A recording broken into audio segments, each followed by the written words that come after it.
वक्रतुंड महाकाया सूर्यकोटि समाप्रभा निर्विघ्नं कुरु मे देवा सर्वकार्येषु सर्वदा। प्रेम से बोलिए गौरी पुत्र गणेश की।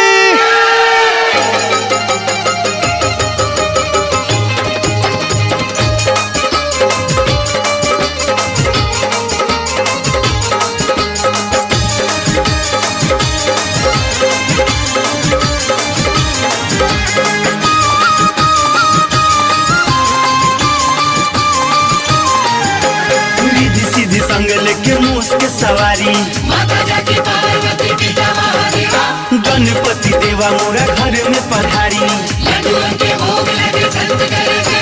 रिद्धि सिद्धि संग लेके मूस के सवारी गणपति देवा मोरा घर में पधारी। विनती करिल कर जोर गौरी नंदन है जगवंदन गौरी नंदन है जगवंदन करहु कारज सिद्ध मोर।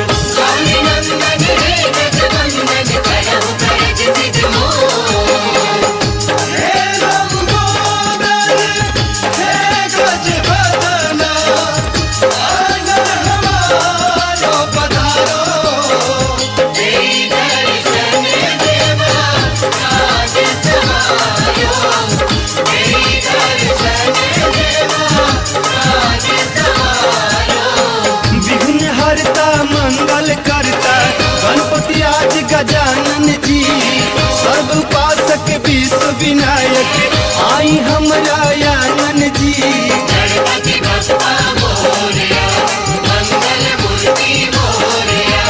एक हाथ पुस्तक दूजे हाथ में कुठारी और अजी भगत के बाबा बना हितारी देख दर्शन कर दिव्य भोर गौरी नंदन है जगवंदन गौरी नंदन है जगवंदन करहु कारज सिद्ध मोर।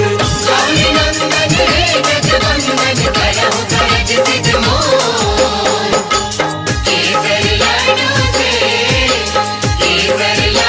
से सजौले बागे थाली पूरा तैयारी पड़ुए शरदा मन में बाटे आई मोर दुआरी पूरा तैयारी पड़ुए।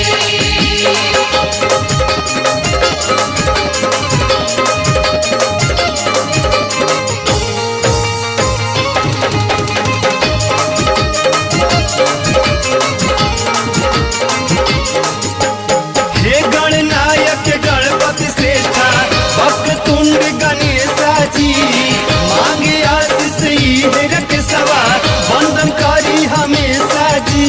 गणपति बप्पा मोरया मंगल मूर्ति मोरया बिन रउआ काज कोई सुफल नहीं बोला देव लोग भी पूजा पहले राउरे करेला राउर से जग अंजोर गौरी नंदन है जगवंदन गौरी नंदन है जगवंदन करहु कारज सिद्ध मोर।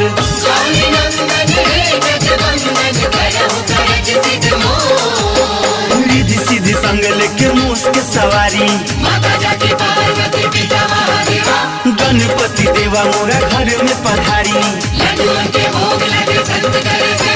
रिद्धि सिद्धि संग लेके मूस के सवारी गणपति देवा मोरा घर में पधारी। विनती करिल कर जोर गौरी नंदन है जगवंदन गौरी नंदन है जगवंदन करहु कारज सिद्ध मोर।